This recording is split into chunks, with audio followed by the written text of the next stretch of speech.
gadi ukkaamsine ishee durii sanaa gadi. Aadaa jaalatamtuu tamullatti walaala maaliif itti saalfanna wanta saalfii itti qabna maaliif itti saalfanna wanta saalfii itti qabna. Aadaa biqiltuu faashiin hordofuun asii achi jechuun waan hin taane garuu kararra jallata har'allee kararra jallata har'allee. Dhageessaa yaadamni yeroo waliin deemne aadaa keenya bara waliin yoo guddifne ittiin boonu qabna ifatti baafanne ittiin boonu qabna ifatti baafanne. Aadaan uffata kootan reeffamee hin dhumu hunduma himuudhaaf yeroo danda'an geessu xiqquma isheen himaa gurrana agarsiisaa jalqabee nu ilaalu uffanni aadaa kun baay'ee bareedaadha. Laalaatiin guguu dadhabee qalbii na fudhatee yeroo booda garuu faashiin nutti dhufte aadaa nu dagachiiftee dhaga'ii shamarree aadaa kee dagattee dhigeettee hidhii kee dibattee bareedina uumaa of jalaa sarbitee bareedina uumaa of jalaa sarbitee. Dardarri ammaa waryaanni isaa qabaatii jimaa isaa malee kubbaan qabu garaatii dhiqilfatee jimaa isaatti jira gidduu mirqaana fiiftee jira osuma qabamu fooqii meeqa jaara meeshaas kuma dhagaa deemee dubaarra booda yaa'ee gulaaluu bira manuma isaa keessa gangalatu jira booda yaa'ee gulaaluu bira manuma isaa keessa gangalatu jira. Barinni raafannee keetillee nabbaasaa irraan hin qabina itti gadi dhiisaa takkuma takkaaniin isaan irraa baasa. Ijaabu buutee kunoo lamaan dhoyte huccuu qalloo takka dirqiidhaan kaa'attee jaaraa fuula jittee dirqiidhaan addeesse hidhiin isii dhiigaa sheettaana fakkaatee aduu dura biita aduu dura biita qorosoo.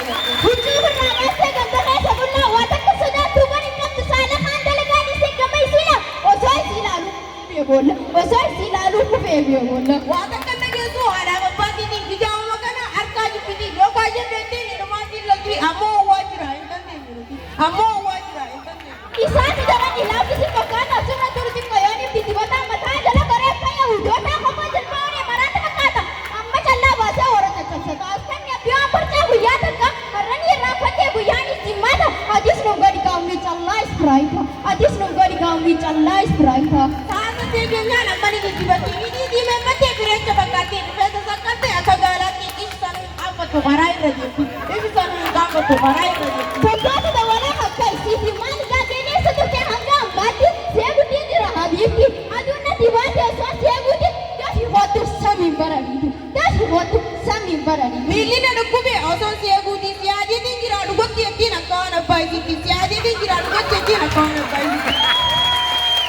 Dafeetiin jaani dhufna shaashaa anaatu dhufee harakaata musa aduu sanuu nasirraa qabbaneessa zanaafi taa godheessi babalchiisa zanaafi taa godheessi babalchiisa.